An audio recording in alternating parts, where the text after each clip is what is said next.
네, 문자를 통해서 소액 결제를 유도하는 이른바 스미싱 피해가 끊이지 않고 있습니다. 오늘 그 수법과 예방법 등을 자세히 알아보겠습니다. 김현우 소장님, 네. 요즘은 또 어떤 수법들이 기승을 부리고 있나요? 네, 먼저 이 스미싱이라는 단어가 생소하실 수도 있는데요. 네. 스미싱은 문자 메시지를 뜻하는 SMS, 그리고 개인정보와 낚시를 뜻하는 피싱을 합친 말입니다. 네. 문자에 있는 인터넷 주소를 클릭하거나 앱을 설치하게 되면 휴대전화에 악성 코드가 깔리게 되는데요. 네. 그러면 본인도 모르는 사이에 휴대전화로 소액 결제가 이루어지는 거죠.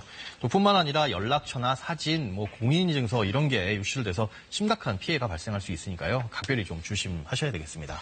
그 언론 보도도 많이 되고 해서 요즘은 웬만하면 많은 분들이 다 조심하고 예방을 하시는데 예. 대체 어떤 문자길래 결국은 속아 넘어가게 되는 건가요? 예전에는 결혼식 청첩장이나 돌잔치에 초대한다는 문자들이 있었죠. 많이 발송됐는데요. 네. 이제는 그런 거 안 속는 분들이 많이 네. 계십니다. 그러다 보니까 더 진화했는데요. 요즘에 택배 많이 이용하시잖아요. 네. 네, 택배를 보냈는데 주소가 잘못됐다. 이 주소를 좀 정정해달라라는 인터넷 주소를 보내기도 합니다. 네네. 혹은 택배를 보내다가 분실됐으니까 이걸 보상해주겠다라고 하면서 주소를 보내는데요.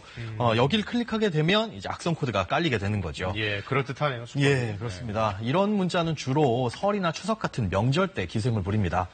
또 다른 수법은 피자나 치킨, 카페 같은 곳에서 쿠폰을 보내주겠다면서 앱을 설치하라고 합니다. 네. 앱을 설치해야만 이 쿠폰을 받을 수가 있으니까요. 그렇게 돼서 앱을 설치하고 실행하게 되면 그때 소액 결제가 되는 수법도 있습니다. 예. 또 아예 대놓고 소액 결제가 됐다는 문자를 보내기도 합니다. 이 페이 앱이라든가 휴대전화로 결제가 됐다면서 내용을 보내는데요.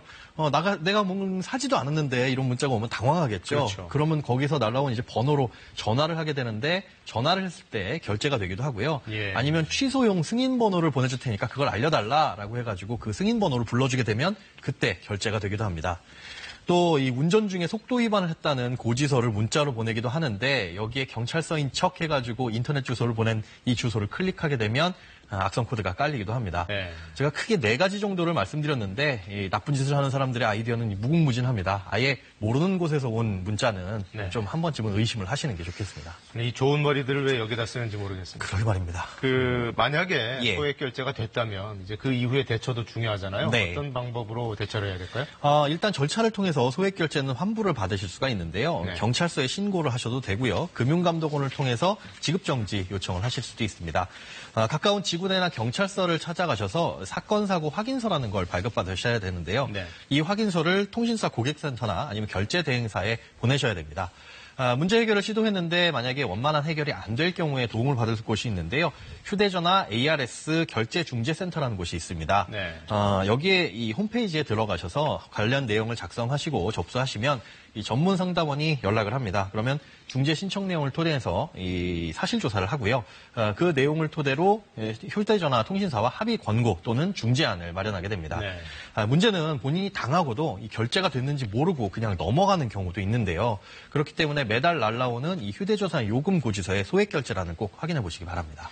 사후에 이것도 발견하고 대응하려면 또 얼마나 스트레스를 많이 받겠어요. 그렇죠. 결국은 사전에 예방하는 것이 제일 중요할 텐데 네. 좀 관련 요령들 좀 알려주시죠. 네, 일단 문자로 왔는데 어떤 인터넷 주소가 포함되어 있다라고 한다면 절대 클릭하지 마시고요. 네. 앱을 설치하는 것도 공인된 마켓을 통해서만 이용하시는 게 좋습니다. 또 결제됐다고 날라오는 이 문자가 올 경우에는 여기에서 첨부된 전화번호로 전화를 하지 마시고요. 해당 업체를 인터넷에서 검색하시거나 이 통신사의 고객센터로 연락을 해서 확인하시는 게 좋습니다. 또 소액 결제를 아예 못하도록 설정을 해두시는 것도 한 가지 방법인데요. 네. 최소한의 이 금액으로 조정을 해두시는 것도 좋습니다. 또 개인정보를 유출하는 이 악성 코드가 설치되지 않게 휴대전화의 백신 프로그램을 항상 최신화해 주시는 것도 좋고요. 스미싱 범죄에 악용되는 이런 인터넷 주소는 경찰청에서 만든 이 사이버캅이라는 앱에서 확인을 할 수도 있습니다. 네. 이 앱을 미리 설치를 해두시는 것도 좋을 것 같습니다. 이 스미싱, 피싱 이런 것들은 사실 서민층이라든가 또는 노인들을 많이 노리기 그렇죠. 때문에 정말 죄질이 안 좋은 것 같아요. 맞습니다. 빨리 좀 근절됐으면 좋겠습니다. 네. 고맙습니다. 네, 고맙습니다.